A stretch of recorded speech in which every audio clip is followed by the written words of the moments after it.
Hello, everybody. It's Alex here again with another one of my podcasts, and hello to anybody on YouTube if you are watching as well. And today I'm delighted to have friend and guest Delfim Pereira on the show today. Good morning, Delfim. How are you? Hi, Alex. How are you doing today? I think it's Wednesday.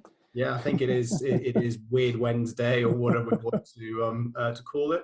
I've known Delfim for a while now, and Delfim's kind of background and expertise is in the world of sales enablement in the round, which I know is a big kind of topic of conversation in sales currently, and has been for a while. So I thought it'd be great to get Delfim on and just pick his brains, get his insights and experience around all of this, and let's just see where this goes. So, Delfim, over to you. A bit of background and introduction to yourself, if you would.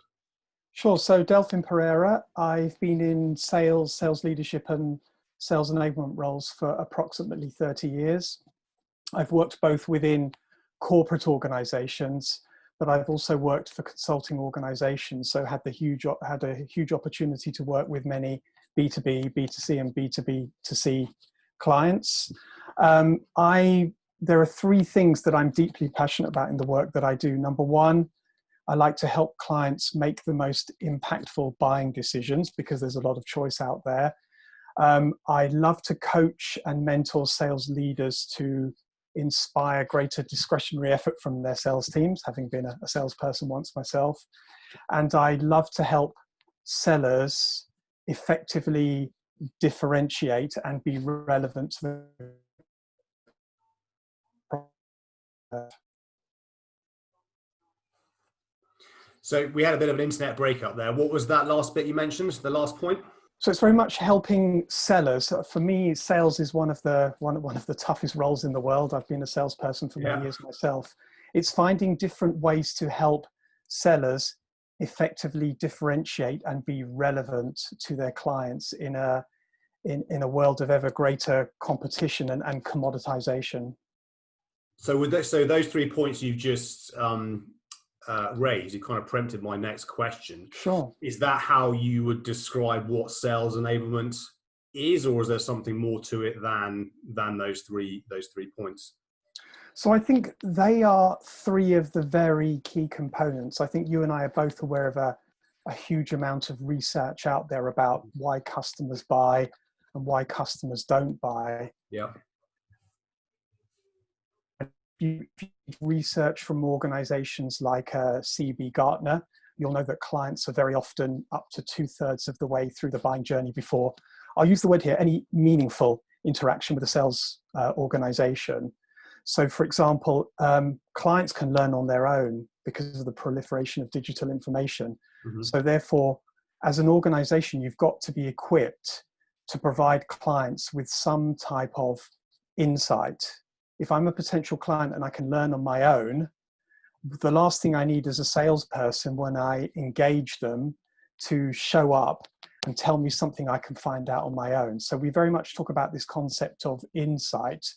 And insight, when done well, is really an organizational capability. It's not an individual capability. It requires the support of sales leadership, marketing, product development, etc., and so on, because most organizations don't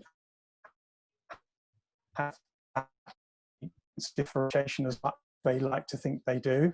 Mm-hmm. There's also a lot of research out there that coaching is one of the most important sales leadership attributes. There are other key attributes, but the ability of sales leaders to coach their sales team, and this really interesting concept that I think will become more relevant with COVID, this concept that Gartner calls deal innovation, which is an interesting form of coaching where the manager doesn't know the answer, the seller doesn't know the answer, the client probably doesn't know the answer, but it's how do you innovate for the client? And then from a salesperson, I really do believe that there are a huge amount of skills, knowledge, behaviors, competencies, and processes you can teach salespeople. But for me, value is something that is client-centric. Mm-hmm. And for as long as you remain in the value zone as a salesperson, you should, in theory, be client-centric, and hopefully aligning your solution to what they care about the most. So that's so really insight, coaching, and and value for me are three of the, I would describe them as the key pillars. They're not the only pillars, but if you do those well, and they're at the core of any sales enablement strategy, you're not going to stray too far, too wrong, too quickly. And I think that's an interesting, concept or viewpoint there around the insight piece is actually an organizational piece. In order for it to truly work, the organization has to work as one to drive that insight. You can't just rely on marketing creating something, or you can't just rely on product creating something. Everybody's kind of actually got to talk together, and I guess that's kind of part of maybe the deal innovation piece, is how do we innovate together to kind of get to that that end result, which is that's an interesting dynamic, because I've been in sales all my life, and I remember back I used to recruit salespeople way back when, and sometimes you just felt you were hiring cannon fodder, and they were replaceable, and it was just and it just part of the machine. Just point, there are your numbers, that's what you do, go do and sell. Of course, this is time before the interweb, and then LinkedIn came along, kind of started to change all of this, and obviously the internet on the wider piece. And then do you think in order to be successful in sales enablement, you have to have been in a sales role yourself because you then walk the walk? That's a really interesting question. I get asked that a lot. I think it's one of those and I've worked with some enablement people and some consultants that have never sold, but they are fantastic at enablement. I've equally found sometimes, and I remember myself as a skeptical salesperson when I was being trained by an enablement person, my kind of suspicious brain kept on asking me the question, has that person ever carried a bag? Can they give me an example? So I've worked with both. I would say from personal experience, I think sometimes that question can be more relevant at the sales leadership level, because if you're in an enablement role and one of your key audiences to grow and develop is the sales leadership team, it's kind of quite hard to build that credibility if you haven't been in that role or demonstrated capability in that role, because they will probably quite rightly in many instances say, but you've been in a situation, as someone who's been in a sales leadership role myself for many years, it's one of the hardest jobs. You've got the pressures coming down from the sales team, you've got to hit the number, you've got pressure coming from above, and I just think that sometimes there is a certain level of credibility you bring if you've done the role that in some instances might be one of the differentiating factors as to whether you're going to be successful. But then again, I have worked with people that have been in other roles, but they've also been equally successful. I think it depends how you set yourself up, and equally, nobody has the answer to everything. So if you are in sales enablement and there are a couple of areas that you are not particularly strong at, great research from Gartner about connector leadership, which is find and surround yourself with the people who are the best at certain knowledge, skills, processes, and abilities, and build that network around you. Nobody has the answer to every question. So work with those and build the network, and then you are enabling those that may actually be better placed than you to support. So kind of leave the ego at the door and do what's right. Yeah.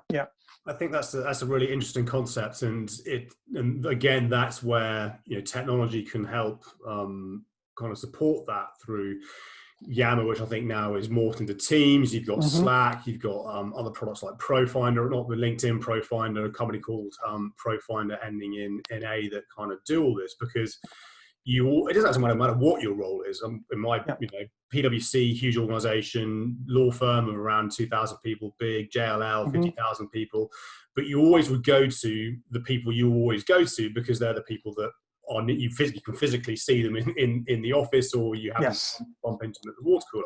Obviously, you can't do that at the moment. But the beauty with kind of these technology platforms is that you can then start to find knowledge in the company that you didn't even know existed from, it could be from the IT team, it could be you know, a personal assistant, it could be the chief exec in terms of knowledge to help. I guess it comes kind of full circle back to the deal innovation kind of piece, is kind of bringing in all that different knowledge and insights to think and do things differently. But then that requires, I've seen some debate at the moment as whether sales enablement should be centralized or decentralized around different thinking.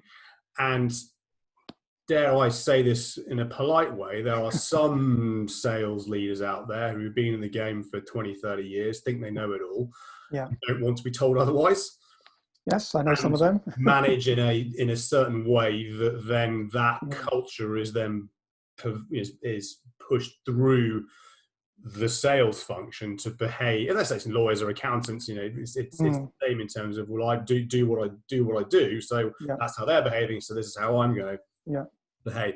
But that said, you know, I do remember back in my recruitment days, I remember interviewing a senior leader from Microsoft, and you know, he said to me that I want my salespeople to be better sellers than me, because I want to keep them hitting number. I want to go up the greasy pole, but I don't want to promote salespeople if they don't want to be promoted because they're good sellers. Because if all they want to do is hit their numbers, and what that means is a collective, my role is easier because I'm hitting my collective number, and then I can move up the management tree. So I don't care if they're earning you know, more money than me from commission.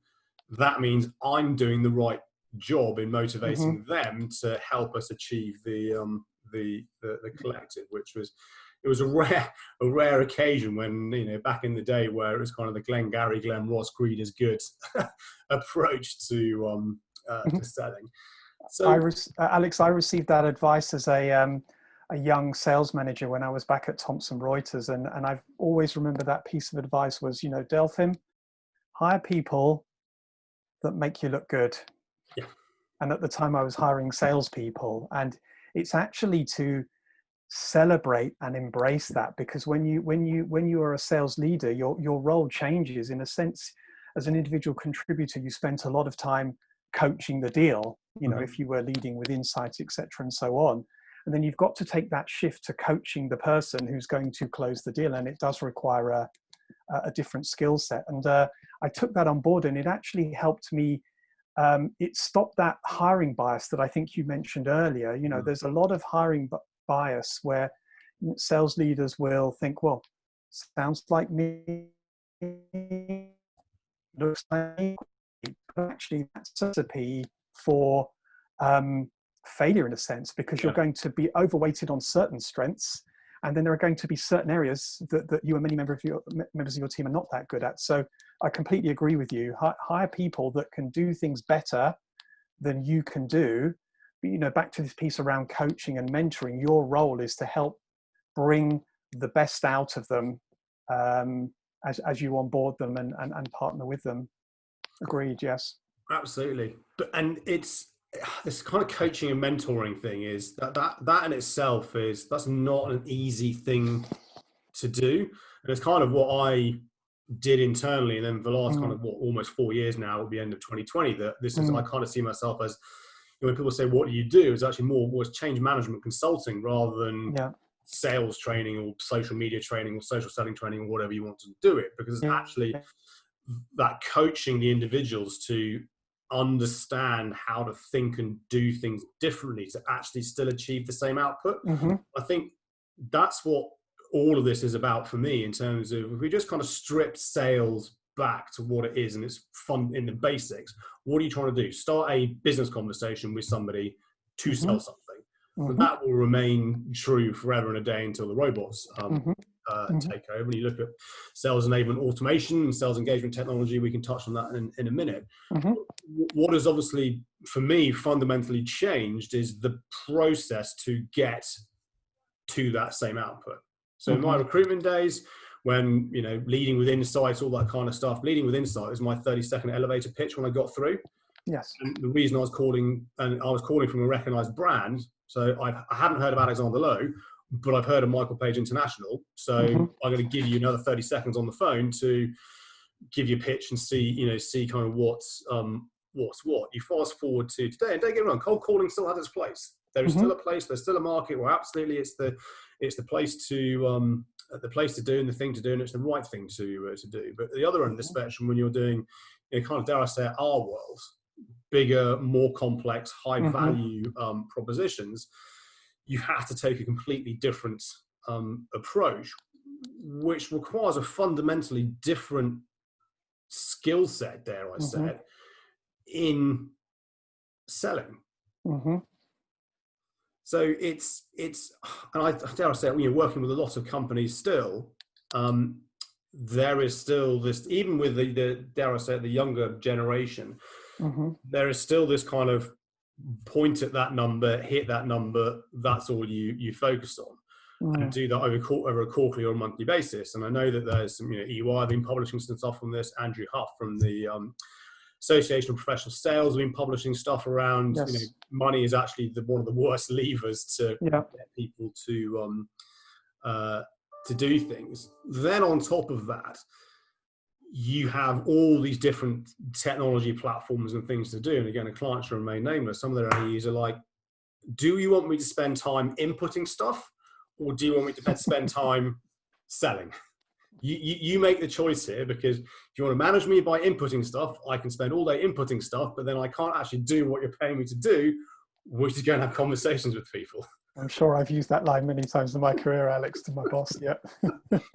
So what's in terms, if we agree on the process of sales is the same, but to get to that end result has changed. Let's focus on the technology piece. Is the technology bit part of what sales enablement should be doing or not? So technology platforms. So I'm thinking Outreach, Sales Loft, Sales Navigator, all these kind of add-ons to kind of the CRM system and the sales process. So I absolutely think technology has a really, really important role to play if used correctly. I think back to just how you describe sales, for many industries, however you leverage technology, sales is still the relationship business. I think it's how you use technology. And I know you're a huge fan of LinkedIn Navigator and other forms of social selling. I listened to your webinar for APS, and you just have to look at some of the stats around how, if you leverage technology, you can actually generate better leads more quickly. In fact, I just prior to this call, I found a few data points I'm just going to read out to you that according to a recent report, 73% of sellers using social selling outperform their peers. And to use social selling, you're going to need some form of technology. 54% can track back social selling actions to at least one deal, and 11% close more than 5 deals. I think the interesting piece is you can use technology and such platforms to, let's say, get more quickly to the people that you want to have a conversation with. But I think, excuse me, got my earpiece. If you think back to our conversation earlier, if you're leveraging, let's say, LinkedIn Navigator or some other form of social selling, and you are being referred in, don't fall back into I'm here to tell you about my product and my service. Actually, connect back to that to give them art point of view. So technology will probably get you more quickly to the right people. And in many instances, most salespeople prefer a warm lead. Technology can help you identify a warm lead in the ways that you described in your webinar. Remember though, even where a lead might be warm, because the person that you've been referred to has been learning on their own through that buyer journey, they may have been learning in a way that's advantageous to you, depending upon your digital footprint, but they may have been learning in a way that's disadvantageous to you. So actually in that interaction, you may have to unteach them or reframe their perspective. I think that's to be honest, I've never thought about it from that point of view. You could have been learning in a way that is not to your advantage. Exactly. Because of what they've read from maybe competition, they've read an article that's out of date, or correct. That's because in fact, you make an assumption that I completely agree with you. It's the I think the classic example when based on the CEB as was data, the 54% of blah blah blah is done before you what have you. And I get the example of buying a car. When you buy a car, you probably know more about that car and that model than the salesperson does. The last thing you want to be doing when you go into the showroom is to be told what you already know about the car. And then if you intent data and so on, but it's an. And in that instance, Alex, if you think about buying a car, if you think back to the last time you bought a car and your journey, the role of the salesperson probably when you went into the showroom was order fulfillment. Your role was to get the biggest discount. And if that person started to talk to you about features and benefits, you've already decided what stitching you want in the seats. So the point is that when you, and I think that there's a double piece here. And I think you and I had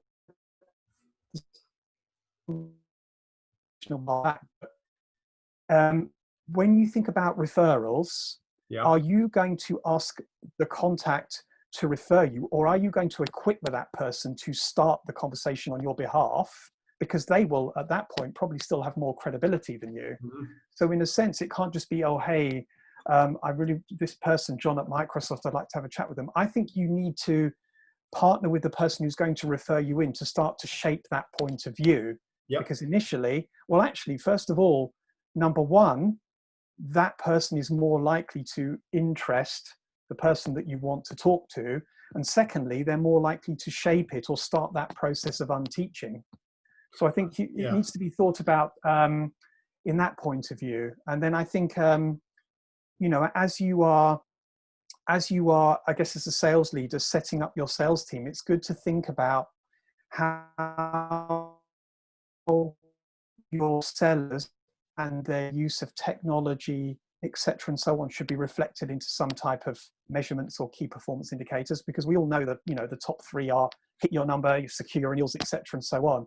But if you do it well, you can actually set up some KPIs around kind of the digital footprint that you are creating. And I don't think, not too many organizations think about that. Back to your point, which was hit your number. And interestingly, one of the reasons that I think that is still happening is that if we come back to sales leaders, you've got sales leaders that are managing different generations. So as a sales leader now, you have a double, a triple, a quadruple, maybe even a greater jump. When you were selling, you probably were, in some instances, selling where product knowledge was king. So part of your role, like the car salesman, was to educate.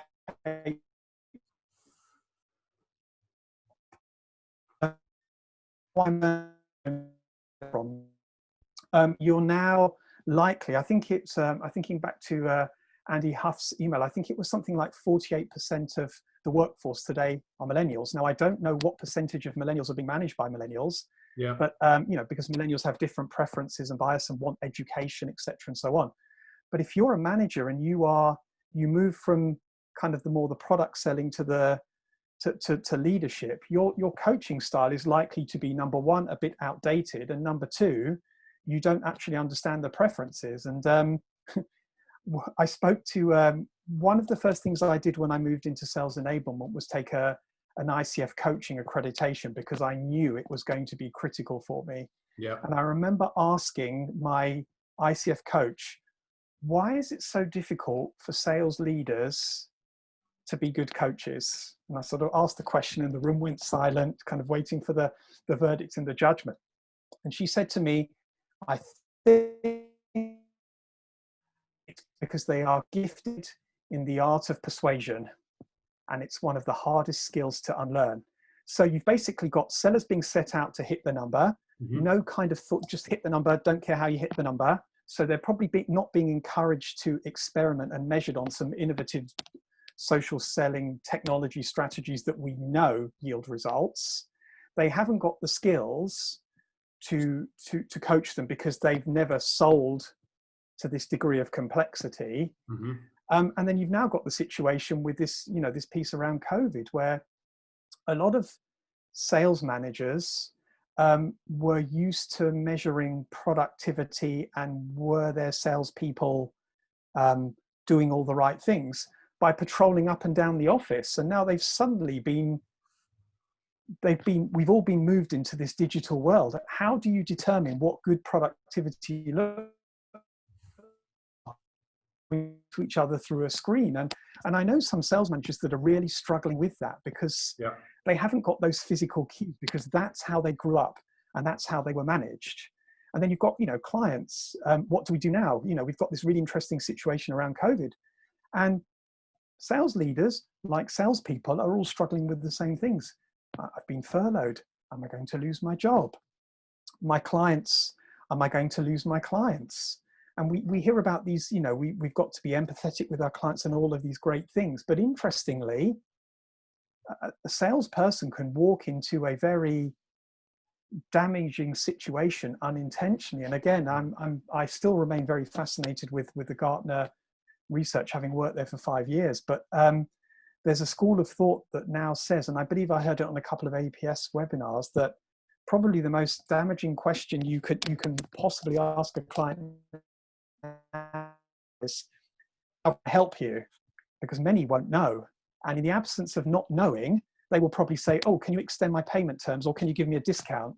Yeah. And whilst you want to help them, that's probably not why you called. So back to this piece around insight, you need to be approaching them with, hey, it's a really tough situation at the moment. I've been thinking about how organizations like yourself are impacted, and I've got some thoughts and some ideas of how to possibly navigate out of this. So you kind of put that coach consultant hat on. Yeah. But again, there will be people within an organization. There'll be, some sales leaders that didn't grow up in the world of social selling and will struggle with this type of thing. That's why I think a lot of the great research that's put out there by the APS and yourself and your colleagues at DLA, it actually helps organizations to rethink what the parameters of words, because it's a tough world. And as we shared earlier, doing sales well is one of the toughest roles in the world. So by all means, technology should definitely be used as an enabler where possible. And I know some organizations can primarily sell based upon a digital journey, but I guess we are all primarily in the relationship business. And when you have the chance to flex that relationship, to quote one of my former sales managers, don't be boring. Come in with an insightful point of view that might help them rethink the way that they are thinking about a problem, maybe teach them something unexpected, but ultimately make them smarter about their business. That's what the purpose of using technology should be, to gain access if you are being denied because clients are learning on their own. It's a really fascinating space, and there are going to be lots of twists and turns in the next months, in my opinion, as organizations and clients figure out what the so-called new normal is going to be like. I agree, and I think that it's an interesting point around what you raise on how you approach even your existing client base around how can I help. You're right, flip it. I'm talking to other people in your space. These are the sort of problems they're sharing. Yes. This is how we think. But it's back to the deal innovation piece, right at the beginning. Correct. Why don't we collaborate on this? Why don't we work through this together? And I read a brilliant book called Getting Naked by Patrick Lencioni. And he calls it a business fable on two consulting firms. And the large one acquires the small one, can't understand why the small one is more profitable and better, blah, blah, blah. And also it's because their approach is they consult from day one. So they don't go in with a huge pitch deck in terms of tell. They just go in, just sit down, ask some questions, and start consulting from day one.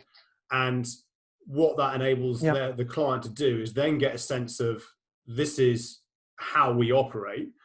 You're already using this phrase very carefully, adding value to the business. And then their view was, if that client then try and took that first hour or 2 hours of consulting for free and do it themselves, we probably didn't want to work with you anyway. Inversely, the client goes, this is brilliant. Yeah, happily pay your fees at X, Y, Z, because I now know what I'm getting. And this whole kind of getting naked is kind of part of my mantra, if you will. Just straight off the bat, just go in and just help. in terms of, this is my expertise, this is my understanding of your market, your industry, what goes on, this is what I'm doing with other firms, I think this might work for you. If it doesn't, let's learn on the learn together on this this journey. And I think the interesting thing, Alex, if you think about that in the COVID setting, is help us understand what have been some of the changes to your business process, your supply chain. How is COVID impacting this at the moment? When you think about the strategy you had in place, what are you having to do to change that? The conversations we've had before, how have they changed? And then kind of gather what they're struggling with, and then connect it to, well, interestingly, we've spoken to other clients about this, and here's their hypothesis of how they're going to move away from this. Yeah. So you're trying to understand what's different, what's changed, what's challenging, but also, in a sense, you as a salesperson probably speak to more people in their role than they do. Yep. So therefore, what have you learned from others you've been speaking to? And you give them a hypothesis, and they may say, I haven't thought of that, tell me more. Or it might be, actually, do you know what? It's not quite like that, but actually it's more like this. Yeah. Either way, you're having what I call that conversation of equals, which is, and that's kind of what deal innovation is. Nobody knows the answer, but you're engaging with super smart people to kind of understand how to move forwards. And I think that will, people are saying, should you be selling now? Should you not? And I think there's a case for, and there's a case not. And there are some organizations that are doing incredibly well at the moment because of COVID. But by what you want as a result of those interactions is for the client to say, do you know what? Every time Delfim or Alex wants a conversation, I'm going to have a conversation with them because we're going to be talking about my business, and I think they're going to make me smarter. Yeah. And then you're kind of setting the foundation. And then, hey, guess what? If the very awkward conversation with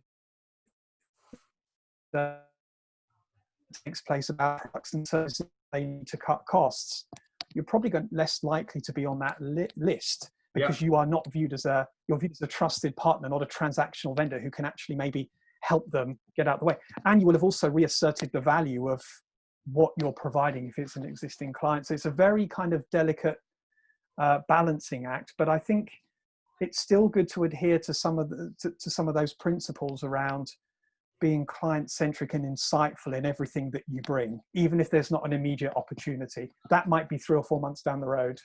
100%. And I think what this is forcing organizations to actually be client-centric, because people talk about being client-centric for ever and a day, but you look at their websites, me, you look at their profiles, it's me, me. Look at the marketing outreach, it's all me, rather than actually focusing on the individual. And interestingly, whilst it's a separate sector, the kind of feedback I'm seeing on Twitter from general counsel is that actually they don't want another webinar updating on force majeure. They want the lawyer to pick up the phone and just ask how they're doing. Yeah, a human conversation. Yes. And those that are doing that versus those that are kind of having to go, oh my God, and this comes into the coaching piece in terms of what marketing should be doing. In, to your point, 6 months time will be the ones that are remembered versus those when the panels have to be reduced. Same as a vendor supplier list, etc., needs to be reduced. Those that the ones that showed some, dare I say, human empathy will be remembered. No, it goes back. This goes back to my recruitment days. I remember BT, big accounts, and it was one division, and this BT had very strict rules in terms of how you engage with them. No speculative CVs, do not go to the sales directors directly, you have to go through HR. And this lady had said to me, just call me every quarter. Just call me every quarter, and if there's something going, great. And that's what I did. I did that for the best part of 18 months. Nothing came, and then out of the blue, I got this phone call from her going, you are the only consultant on my list that did what I told you to do. So I now want to run a national campaign, advertise, and I want you to be the sole consultant to run it. I then had to go internally and go, look, I can't disseminate this across the country. She only wants me to run it. And that led me to basically break the quarter in Michael Page International for sales, because what did I do? I just did what the client told me to do. And it was a waiting game, but the waiting game paid huge dividends in the in the end. So and I think it's very research about how to help clients navigate through COVID prospects and also our own internal teams. And you're absolutely right. Empathy is really important. For me, I think empathy and humility and authenticity, I think, are really important. And I think if you add that back to what we've just described with a point of view that's designed to help the client, I think you're likely to be having more problem-solving conversations. And from their point of view, just as you described with your example, you're going to be viewed as somebody that becomes an extension of their kind of decision-making team or their decision-making process. Yeah. If you are genuinely focused upon them, you've kind of built that trust versus, how are things, what can I do for you? Which, in the right setting might be the right things to do. Clients just the different type of insight at the moment, and it's less about long-term strategic insight, which is what a lot of people have been selling with multi-year solutions. It's about, how am I going to navigate through the next 1 to 2 months? So a lot of strategic insight a lot of insight that would have been viewed as tactical is now being viewed as strategic because of the situation a lot of clients are in. Makes sense. Awesome. We've had a few pops and crackles with the internet connection, but I think we've been all right. That's been a fascinating. I think you and I could talk about this topic for certainly could forever and a day. Where can people find you, connect with you? Anybody that's listening to this, watching this, they find out how you can help them in their sales enablement journey. Where's the best place? Sure. So probably connect with me on LinkedIn. Perfect. I'm pretty visible, pretty available. Have a chat. I can support with I can support myself through my own limited organization, but I work also with other organizations like yourself with the APS, so I have a large network. Back to this piece around connector. If I don't have the answers, I partner with organizations and super smart people that do have the answers. Okay, awesome. I'll put the link to your LinkedIn profile in the YouTube video and on the podcast. But Delfim, as always, it's a pleasure. I really enjoy talking with you and learning new things. I'm going to stick with me in terms of just have that in the back of your mind.